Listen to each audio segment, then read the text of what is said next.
my lovely picture that I found yesterday. I thought it was just darling. So welcome to Bridging the Libido Divide. I'm already like anxious because I'm like, what? I only have an hour to talk about such an important topic. And there's so many different directions I could go, but let's try to at least dive into a little bit of something. As far as just a little bit about myself, I do use she, her, hers pronoun. I'm white, I'm straight, I'm cisgender, I'm able-bodied and Latina. I always like to give a land acknowledgement, especially on this given week. And the land I currently present from is named for the Ute tribe. And you know a little bit about my education. And if you want to know more about me, you can always go to natashahelfer.com. And I always like to make some group agreements. And I guess the only way that you can agree with me is by turning off your computer because I can't shake your hand or get an informed consent. But today my presentation is primarily addressing couples who are married or in long-term monogamous relationships. That doesn't mean that if you are in a non-monogamous relationship or that if you're in a gay, lesbian, bi, trans, or gender non-binary relationship that there may not be information that's helpful, but most of my comments or research doesn't come from those populations.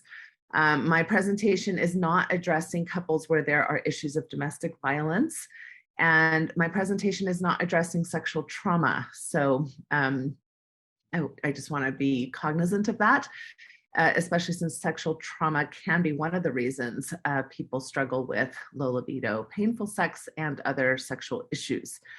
And then I always like to say that I'm a general expert in sexuality, but you are the expert of you. So please take what is useful and leave the rest behind. Make sure that you don't use my information in ways that are harmful to your relationship, meaning pressuring your partner or yourself to, meet expectations or have arguments or anything of the sort.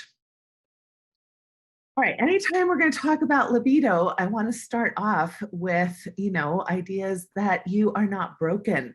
It is absolutely normal for people to come in all shapes, sizes, and libidos or sexual desire. There's no right amount of sex that one should want to have or have naturally. A lot of people come in asking me what's the norm or what types of sex should we be having or how often should we be having sex?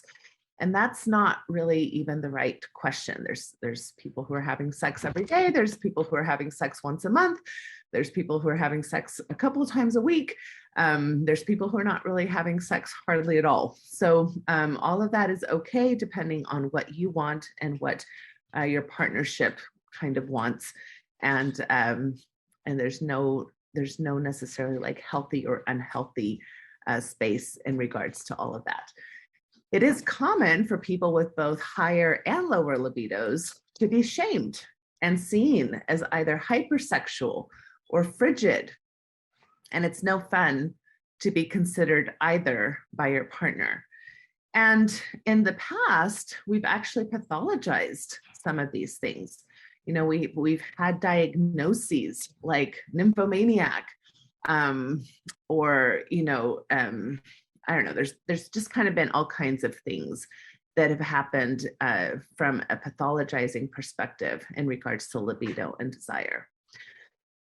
In regards to statistics, there's a very slight difference between men and women, with men showing slightly higher rates of thinking about sex, maybe having more sexual fantasies and initiating or seeking sexual experiences. This might be due to a higher level of testosterone.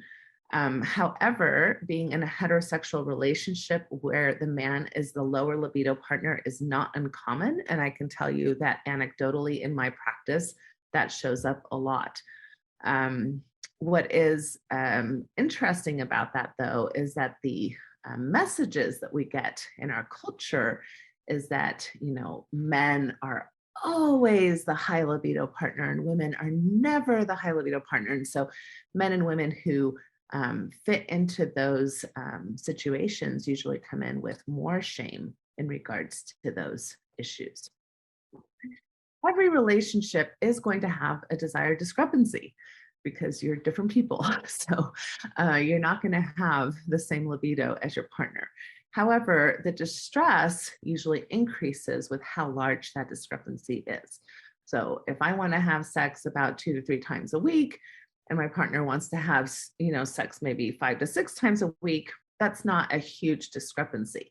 But if my partner wants to have sex maybe once a month, and I want to have sex, once a day, that's a larger discrepancy, and we may have more distress about that. We may have more distress too, as far as our expectations around sexual encounters. So who initiates, the quality, what types of things we should be doing around sex, etc. And just so that you know, as far as in the sexological field, we might consider a marriage to be sexless if you're having sex less than 10 times a year. And sadly, sex is oftentimes considered to be penis and vagina sex, which is very heteronormative. And so we really need to kind of like break that open to mean a lot of different things in that. I think it's important to really, when we're talking about desire, to make sure that we're all understanding that desire is something different than arousal. So arousal is kind of the physiology, what's happening with your body. So arousal are the physical signs that your body is preparing for something sexual to happen, which is usually something to do with hormonal changes, something that's having to do with blood flow changes, and something that's having to do with heart rate changes. Your eyes can change, your pupils can change, and lubrication can happen both in the vagina and also in the penis. Genital swelling, penises become erect, clitoral areas become erect, and females actually have as much erectile tissue as males. Whereas when we're talking about desire, we're usually talking about the wanting to want, the sexual drive, the horniness, the feeling in the mood, the fantasy, the more of the mental kind of the process of wanting. And those two don't always go hand in hand. So there are times sometimes when you are aroused that you're not necessarily wanting to have sex. And there are times when you're wanting to have sex that your body's not cooperating. So they don't always go hand in hand. And that is kind of a different topic for a different time, but just so that you understand that those are two different things. There are lots of things that can affect libido and desire, both lowering and, upping.